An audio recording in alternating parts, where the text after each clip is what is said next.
মে 2025 কন্যা রাশির তিনটি বড় সমস্যা দেখা দেবে, অত্যন্ত বড় সমস্যা, সাবধান হতেই হবে। এই জন্য সম্পূর্ণ ভিডিও আপনাদের দেখা উচিত এবং প্রথম থেকে শোনা উচিত। সমস্যার সমাধান হবে, প্রতিকারের রাস্তা আমরা বলে দেবো। সমস্যাগুলো কিন্তু ঘটবে, তাই আপনারা সতর্ক থাকুন, সজাগ থাকুন। আমরা প্রথমেই কন্যা রাশির অধিপতি গ্রহ বুধ ভালো জায়গায় রয়েছে, কিন্তু কন্যা রাশিতেই কেতু যতদিন থাকবে তাদের শারীরিক সমস্যা দেখা দেবে। এ কথা বহুবার বলেছি। অর্থাৎ শারীরিক দিক দিয়ে কেতু যত দিন রয়েছে, যখন কেতু ভালো গ্রহের, এখানে তো কেতু সরাসরি দৃষ্টি তো কেতুর কিছু নেই, তবুও যদি সরল কোণ বিবেচনা করি তাহলে কিন্তু পিশাচ যোগের প্রভাব এই কেতুর ওপর ভয়ঙ্করভাবে পড়ছে।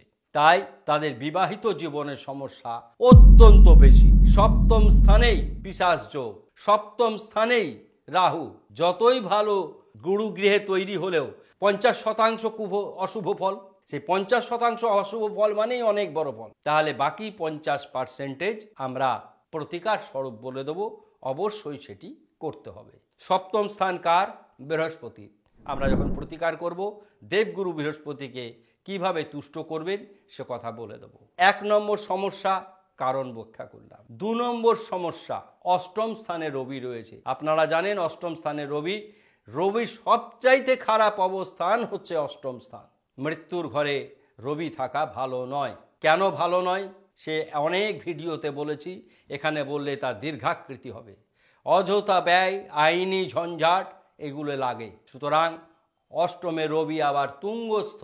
সুতরাং কোনোভাবেই মাথা উত্তেজিত হয়ে, মাথা গরম করে কোনো সিদ্ধান্ত গ্রহণ করবেন না যা আপনার বিপক্ষে যেতে পারে। অর্থাৎ আপনার চলার পথ যদি ঠিক করেন তাহলে কিন্তু সমস্যা হবে না। সম্পূর্ণ সব সময় শুনবেন যে ভিডিওর মধ্যে জিসটা কি আছে। ভালো শুনলাম মানে আমি খুব খুশি, মন্দ হলো মানে আমি খুব দুঃখী। মন্দর সঠিক প্রতিকার দরকার। কোনো ক্ষেত্রেই গ্রহরত্নের প্রয়োজন নাই। আমি বলছি নেই, বীজ মন্ত্রে অত্যন্ত ভালো ফল পাওয়া যায়। হ্যাঁ, যাদের সামর্থ্য রয়েছে। রত্ন কাজ করে কিনা যদি বলেন তাহলে তো আমি বলবো 100% কাজ করে, কিন্তু রত্নে ভেজাল হলে হবে না। রত্নের প্রাণ প্রতিষ্ঠার ব্যাপার আছে, সঠিক গ্রহরত্ন হওয়ার দরকার আছে। সেগুলি বড় বড় সেলিব্রিটি, বড় বড় রাজনৈতিক ব্যক্তিত্ব, আমলা স্তরের মানুষরা পড়ে। সাধারণ মানুষ কি পড়ে? সাধারণ মানুষ একদম পুরাপুরি সম্পূর্ণ ফেক গ্রহরত্ন পড়ে, যার কোনো কাজই নাই। তো সুতরাং এই জিনিস কেনার সময় নেবেন, কোথা থেকে নিচ্ছেন বড় কথা নয়। আবার আজকে আমি বলবো সরাসরি সেই গ্রহরত্ন নিয়ে জিএসআই অফিসে যাবেন। কলকাতায় জিএসআই অফিস আছে, কিড স্ট্রিটে। টেস্ট করাবেন নিজের হাতে। ওই ছোট ছোট টেস্টিং কার্ড ভ্যালুলেস, এর কোনো ভ্যালু নাই, মূল্যহীন। যে অরিজিনাল গ্রহরত্ন হবে তার যদি শোধন বিধি হয় সে সর্বাপেক্ষা সেরা কাজ করে। তাই দেবতারা রত্ন মুকুটে ভূষিত। মুনি ঋষিরা বৈদিক বীজ মন্ত্র দ্বারা গ্রহকে তাদের দিকে কোনো রকম ক্ষয়ক্ষতি করতে দেয়নি। অসুররা ধাতু পড়ত। বর্তমানে কালার থেরাপি, এটিও অত্যন্ত গুরুত্বপূর্ণ প্রতিকার। আমরা প্রথমে সমস্যাগুলো বললাম, অর্থাৎ প্রেম বিবাহ দাম্পত্য ক্ষতিগ্রস্ত হবে এবং অষ্টম ঘরে রবি থাকায় আইনি ও আর্থিক কষ্ট দেখা দিতে পারে। তনুভাবে কেতু থাকায় শারীরিক ও মানসিক দিক সমস্যা দেখা দেবে। 3টি সমস্যা শুনলেন। আমরা গোচরে আসছি। বৃহস্পতি, দেবগুরু বৃহস্পতি ক্ষেত্র বিনিময় করে বৃহস্পতি রয়েছে শুক্রের ঘরে, অর্থাৎ বৃষ রাশিতে। চন্দ্রদেব রয়েছে মিথুন রাশিতে, মঙ্গল কর্কট রাশিতে, কেতু কন্যা রাশিতে, আপনাদের রাশিতে। কয়েকদিন পরে তারও ট্রানজিট হবে, তখন কন্যা রাশির জাতক জাতিকাদের মুখে চওড়া হাসি ফুটবে। কয়েকদিন অপেক্ষা করুন। মে মাসেই ট্রানজিট হবে। মে মাসেই ট্রানজিট হয়ে কেতু চলে যাবে সিংহ রাশিতে, রাহু চলে আসবে কুম্ভ রাশিতে। এই ট্রানজিটে তখন আপনাদের আর কষ্ট হবে না। কষ্ট অন্য যে ঘরে যাবে সেটি রবির ঘর, সিংহ রাশি, রবির প্রিয় বন্ধু কেতু। সুতরাং তাদের কোনো ক্ষয়ক্ষতি হওয়ার সম্ভাবনা নেই। এ কথা নিয়ে আমি আলাদা ভিডিও দিয়েছি। রবি রাহু কেতু ট্রানজিটে কি ফল হতে পারে। এবার গোচরের ফলাফল বললাম, আর একটি জায়গায় ফলাফল বলবো। গুরু গৃহে 4টি গ্রহ রয়েছে, 4 মূর্তি বন্ধু পরস্পরের, শনি রাহু বুধ শুক্র। এরা শুভযোগ যেমন তৈরি করেছে, শনি রাহু পিশাচ যোগ তৈরি করেছে, ডিগ্রি মানের জন্য শুক্র রাহু ভোগবিলাস যোগ তৈরি করেছে, অপরদিকে ছন্নছাড়া দোষও তৈরি করেছে। অর্থাৎ যারা মদ্যপান করে, যারা বিপরীত লিঙ্গের প্রতি আসক্তি, তাদের বিপদ অনিবার্য। যারা এই স্বভাব থেকে বেরিয়ে আসবেন তারা ভালো থাকবেন, যারা এই স্বভাবের মধ্যে নিজেকে জড়িয়ে ফেলবেন তারা ভালো থাকবেন না। নমন্ত্র নসৌধ, এর কোনো প্রতিকার নেই। এবার আসছি আমরা রবি, খুব গুরুত্বপূর্ণ গ্রহ, তুঙ্গস্থ মেষ রাশিতে তিনি আপনাদের অষ্টম স্থানে রয়েছে। ট্রানজিট শুনলেন, সূক্ষ্ম আমরা ভাবে শুভ যোগ অশুভ যোগ বিচার করলাম।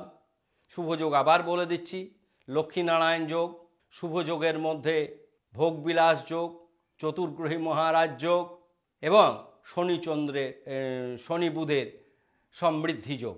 এই শুভ যোগের মধ্যে অশুভ যোগ পিশাচ যোগ তৈরি হয়েছে।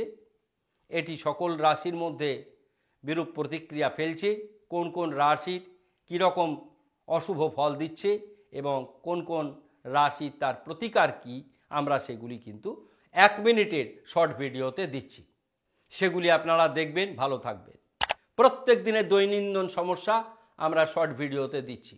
আসুন আমরা সামগ্রিকভাবে জেনে নিই প্রত্যেক ঘরের ভাব বিচার করে আপনারা কেমন থাকবেন। শরীর শুভাশুভ, ধন স্থান অতি শুভ, ভ্রাতাভগ্নী শুভ, মা বাবা শুভ, শিক্ষা অতি শুভ, সন্তান অতি শুভ, গুপ্ত শত্রু হ্রাস পাবে। গুপ্ত শত্রু দ্বারা কন্যা রাশির জাতক জাতিকাদের কোনো ক্ষয়ক্ষতি হওয়ার সম্ভাবনা নেই। প্রেম বিবাহ দাম্পত্য ক্ষতিগ্রস্ত হবে, আমরা প্রতিকার বলে দেব। বৃহস্পতির প্রতিকার, বৃহস্পতি 2 ধরনের প্রতিকার বলে দিচ্ছি। বৃহস্পতি খুব সন্তুষ্ট হয় পদ্ম ফুলে। পদ্ম ফুল দিয়ে বৃহস্পতি স্নান করে, হলুদ বস্ত্র পরিধান করে পদ্ম ফুল দিয়ে ওং হ্রিং ক্লিং হুং বৃহস্পতি, স্ক্রিনে বৃহস্পতির ছবি দেখুন, পদ্ম ফুল দিয়ে তাকে বীজমন্ত্র করুন, ওং হ্রিং ক্লিং হুং বৃহস্পতি। যারা পারবেন না ইয়েলো সাইট্রিন ব্রেসলেট পরবেন, হোম করে যাগযজ্ঞ করে। ভাগ্য শুভ, আয় শুভ, কর্ম শুভ, ব্যবসা অতি শুভ, সঞ্চয়ের ভাগ শুভ, নেশাদ্রব্য ক্ষতির কারণ হতে পারে, আইনি সমস্যার কারণ হতে পারে। সমস্ত বিচার শুনলেন, আশা করি আপনাদের আমাদের এই অনুষ্ঠান ভালো লাগলো। প্রতিকার কিন্তু সঠিক বলে দিলাম, কোথাও ক্ষেত্রে ব্যয় নেই। পদ্ম ফুল দিয়ে বৃহস্পতিকে বীজমন্ত্র করুন, 100% ভালো থাকবেন। কোনো রকম সমস্যা হলে জানাবেন 7001608953 নাম্বারে। আমাদের বিশেষ অনুরোধ, যারা ফেসবুক থেকে আমাদের অনুষ্ঠান দেখছেন তারা আমাদের Facebook official page astropalmist numerology centre, astropalmist numerology centre পেজটিকে ফলো করবেন এবং সেখান থেকে পারলে অনুষ্ঠান ভালো লাগলে কমেন্টস যেমন করবেন, শেয়ারও করবেন। আরেকটি বিষয় আমরা আলোকপাত করব, যা হোম যাগযজ্ঞ আমরা করি, সরাসরি লাইভ দেখায়। যারা আমাদের যে সমস্ত প্রতিকার বলে দিই সেগুলি আমাদের থেকে নিতে চাইলে সরাসরি আমাকে 7001608953 নাম্বারে যোগাযোগ করবেন। ধন্যবাদ, ভালো থাকবেন।